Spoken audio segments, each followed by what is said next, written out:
Selamat pagi adik-adik mahasiswa. Sebelumnya kita sudah mempelajari bahwa tanah memiliki 3 fraksi primer, yakni pasir, debu, dan liat.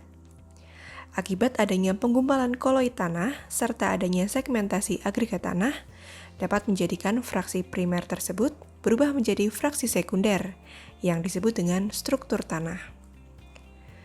Agregat tanah terbentuk dari partikel-partikel tanah yang menyatu dan membentuk unit yang lebih besar. Pengikatan ini disebabkan oleh adanya bahan organik tanah, miselia jamur, maupun oksida besi. Struktur tanah dan kemantapan agregat akan mempengaruhi produktivitas tanah dan beberapa ciri tanah, antara lain hubungan tanah dan air, aerasi, pergerakan air, infiltrasi, pencucian hara berdasarkan Utomo et al. 2016. Agregat-agregat tanah yang terikat satu sama lain memiliki bentuk, ukuran, dan kemantapan agregat yang berbeda-beda. Berdasarkan bentuknya, struktur tanah dibedakan menjadi beberapa bentuk, antara lain struktur tanah granuler. Tipe struktur granuler umumnya ditemukan di horizon A. Ia berbentuk kecil, dengan permukaan melengkung atau sangat tidak beraturan. Granuler berukuran kurang dari 1 mm sampai lebih dari 10 mm. Struktur tanah gumpal membulat. Umumnya, tipe struktur seperti ini ditemukan pada daerah dengan curah hujan yang tinggi atau daerah iklim basah. Tipe struktur ini ditemukan pada horizon B tanah dengan bentuk seperti kubus dengan sudut-sudut yang membulat. Apabila diukur, panjang dari sumbu vertikal sama dengan panjang dari sumbu horizontal. Struktur tanah gumpal bersudut. Struktur ini menyerupai struktur tanah gumpal membulat. Perbedaannya, pada ujung-ujung kubus ditemukan sudut-sudut yang lancip. Hal ini mengindikasi adanya kandungan liat sehingga membuat patahan-patahan terlihat lebih jelas. Tipe struktur ini ditemukan pada horizon B di daerah dengan curah hujan yang tinggi atau daerah iklim basah. Ukuran struktur sampel gumpal membulat maupun gumpal bersudut adalah kurang dari 5 mm sampai lebih dari 50 mm. Struktur tanah pleti atau lempeng. Agregat tersebut berbentuk serupa piring. Piringan sering tumpang tindih dan memperburuk permeabilitas tanah.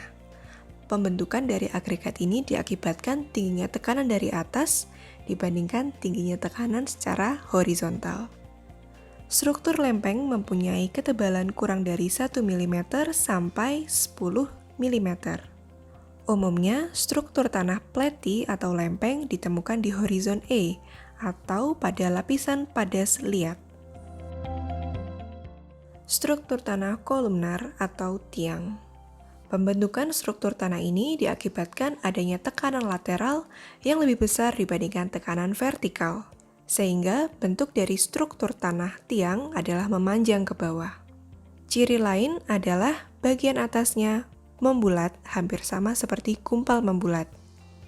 Umumnya, struktur tanah tiang ditemukan pada horizon B tanah pada daerah beriklim kering atau curah hujan rendah.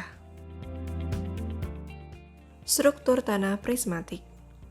Struktur ini hampir menyerupai struktur tanah tiang. Perbedaannya ada pada permukaan bagian atas, yakni cenderung lebih rata. Hal ini diakibatkan adanya kandungan liat yang menyebabkan patahan terlihat lebih jelas. Struktur tanah prismatik ditemukan di horizon B pada daerah dengan iklim kering. Ukuran struktur tanah prisma dan tiang berkisar antara kurang dari 10 mm sampai lebih dari 100 mm. Selain itu, terdapat tanah yang tidak berstruktur, seperti contoh struktur tanah butir tunggal. Tipe struktur ini ditemukan pada horizon A atau pada daerah lapisan olah. Tipe struktur les seperti ini merupakan pengaruh dari adanya pengolahan lahan yang mengakibatkan agregat awal tidak nampak kembali. Tanah yang beragregasi baik biasanya dicirikan oleh tingkat infiltrasi, permeabilitas, dan ketersediaan air yang tinggi. Untuk dapat mempertahankan kondisi tanah seperti itu, maka perbaikan kemantapan agregat perlu diperhatikan. Kemantapan agregat dapat didefinisikan sebagai kemampuan tanah untuk bertahan dari gaya-gaya yang akan merusaknya. Gaya tersebut dapat berupa kikisan angin, tetesan air hujan, dan beban pengolahan tanah. Pada praktikum ini, kita akan mensimulasi pengaruh dari tetesan air hujan terhadap kemantapan agregat suatu tanah. Secara kuantitatif, kita akan menggunakan metode Wilenski. Metode ini mengukur kemantapan agregat tanah yang berdiameter 2 hingga 3 cm dengan cara menghitung volume tetesan air yang dibutuhkan untuk memecahkan dan menghancurkan agregat. Adapun alat dan bahan yang digunakan adalah cawan Petri, buret, botol semprot, dan agregat tanah. Agregat tanah yang digunakan merupakan agregat yang telah lolos ayakan 4,7 mm dan tertahan pada saringan 2 mm. Pada praktikum ini disimulasi sampel tanah Inceptisol, Ultisols, dan Vertisols. Di antara ketiga sampel ini, menurut Anda manakah yang paling cepat hancur dan paling lama hancur? Mari kita mulai simulasinya. Pertama-tama hitunglah jari-jari tetesan. Isi buret dengan air, kemudian teteskan 10 tetes air, dan hitung berapa volume air yang keluar. Didapati, rata-rata dari 10 tetesan adalah 1 mili. Hitunglah volume per tetes dan jari-jari tetesan menggunakan rumus yang tersedia. Kemudian, isi kembali buret hingga penuh, dan kemudian letakkan cawan 20 cm di bawah buret. Letakkan tisu di atas cawan tersebut, dan letakkan sampel di atas tisu. Buka buret dan teteskan air hingga mengenai bagian tengah sampel tanah. Hitunglah jumlah tetesan hingga sampel agregat tanah mulai pecah dan hancur. Perhitungan dapat dilakukan secara manual dengan menghitung jumlah tetesan air yang turun. Untuk meningkatkan kevalidan data, ulangi 3 kali setiap satu sampel tanah. Tetesan air disebut memecahkan apabila terdapat partikel tanah yang terkikis dan menempel pada tisu. Sedangkan tetesan air disebut menghancurkan apabila sampel tanah membelah atau berubah bentuk. Mari kita simulasikan pada tanah Ultisols.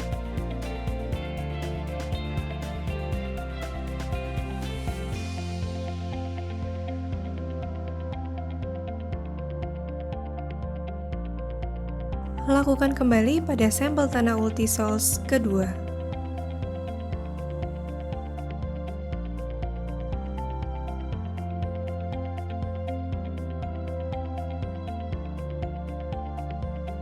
Lakukan kembali pada sampel tanah Ultisols ketiga.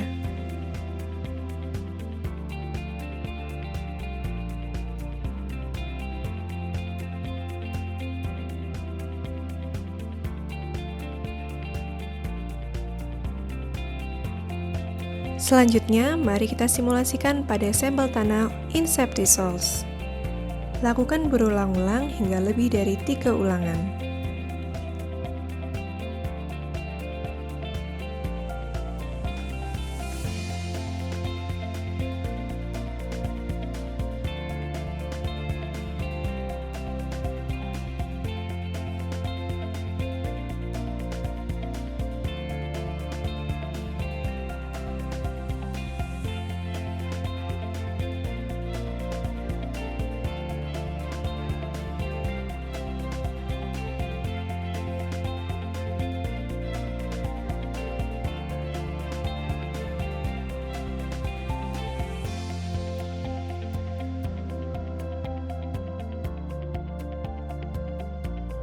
Selanjutnya, kita simulasikan pada sampel tanah vertisols.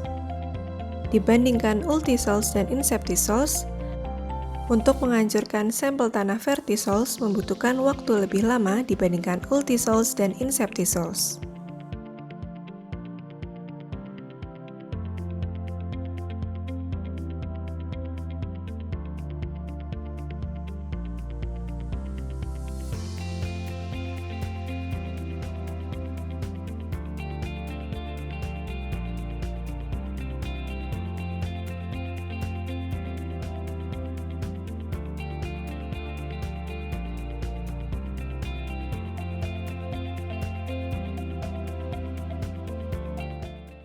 Masukkan ketiga data ke dalam sebuah tabel yang telah disediakan.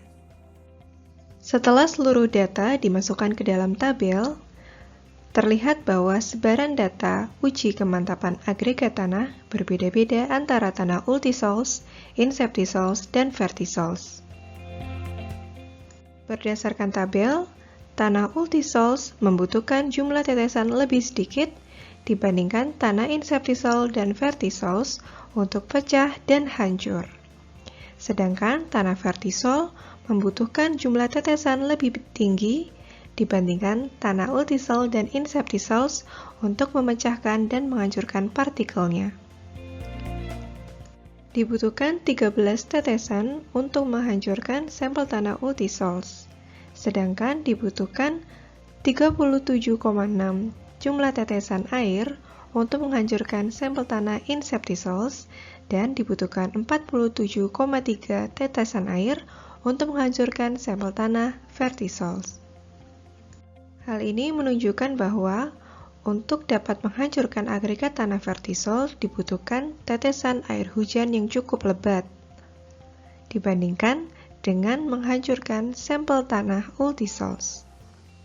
Lanjut, tanah inceptisols cenderung stabil dengan kemantapan agregat 37,6 jumlah tetesan untuk menghancurkan sampel tanah inceptisols. Hal ini mengindikasikan bahwa setiap tanah memiliki kemantapan agregat yang berbeda-beda. Ini adalah hasil uji kemantapan agregat yang telah dilakukan oleh para asisten praktikum.